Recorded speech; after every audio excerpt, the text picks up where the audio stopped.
What is going on, everyone? Welcome to another very exciting episode right here on the MIgardener channel.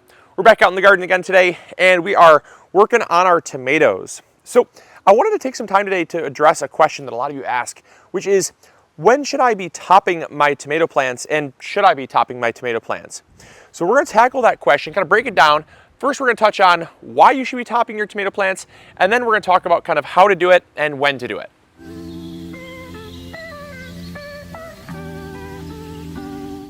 So the first reason why you would actually top your tomato plants is they're just getting too tall. You see, these stakes here kind of limit the height of what our tomato plants can be. Now, if we had a system, if we were like in a greenhouse and we could tie them up a rope, obviously the top of the plant would be the top of the greenhouse, but then at that point, then it would still get to a point where there'd be kind of some problems. And so if they get too tall, what can happen is they get a little too top heavy. And if they get too top heavy, what happens is they start falling down and the stem itself is going to break, and they're really going to have a mess on your hands. So I find oftentimes I will top my tomato plants about 5 to 7 inches past the stake, because that's about as much room as I can get before they start getting top heavy. So that's one reason why you top your plants. But let's talk about the second reason why most people top their plants.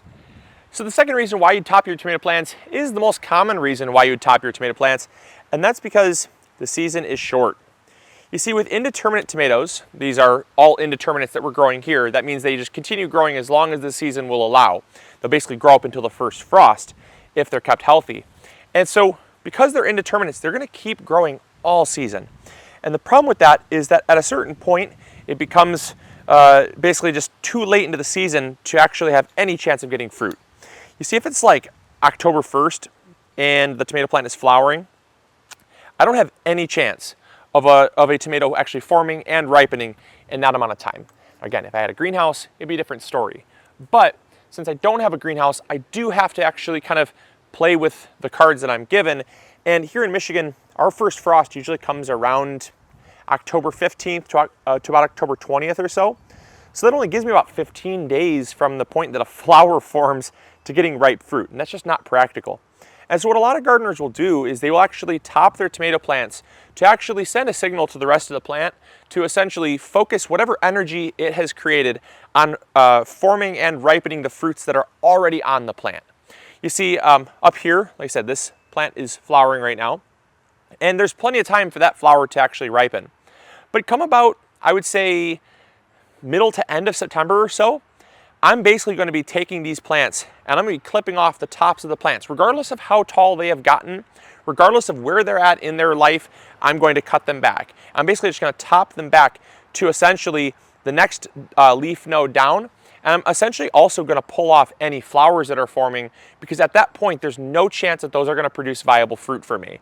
So what I'm going to do then is I'm simply going to let everything else stay on the plant to actually focus on ripening. And that's the biggest reason why you would actually top your tomato plant. Now, I will say, by no means do you have to top your tomato plants.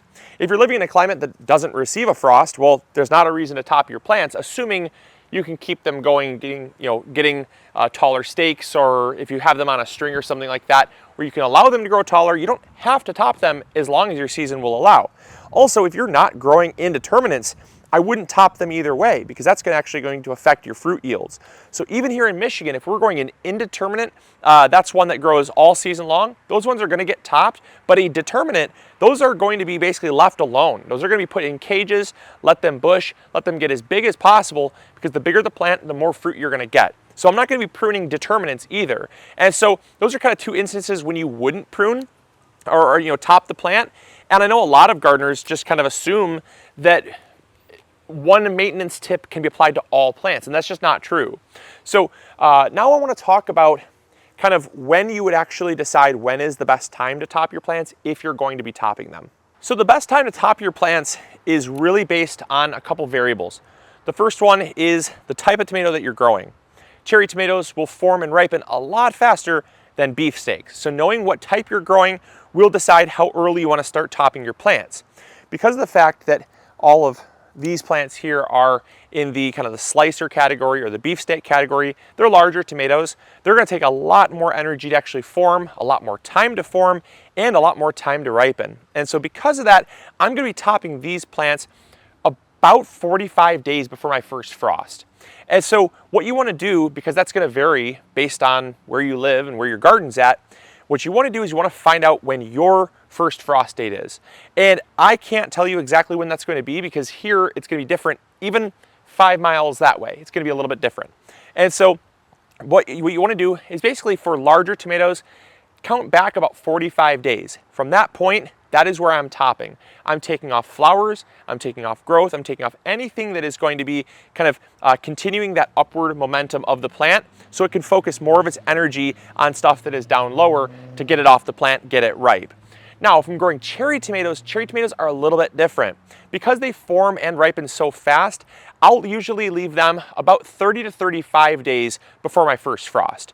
Because they form and they ripen faster, you get a little more time where you could be growing them, and you don't have to be kind of cutting off the top of the plant or, you know, reducing the plant from flowering. So that's kind of how I tell when I need to be topping my plants. But again, also use your gardener's intuition. That's just what I found to be very effective, and that's by no means it's always effective. Sometimes we have an earlier frost than I expect.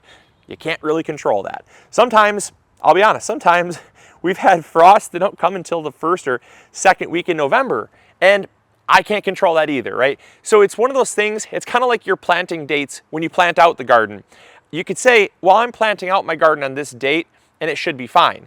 But I've had times when I've had an early frost, I've had times when I have a late frost for my last frost date, and it's killed off my garden, and sometimes I could have started 2 weeks earlier. So it goes both ways when you're kind of preparing for fall and preparing for the end of the gardening season.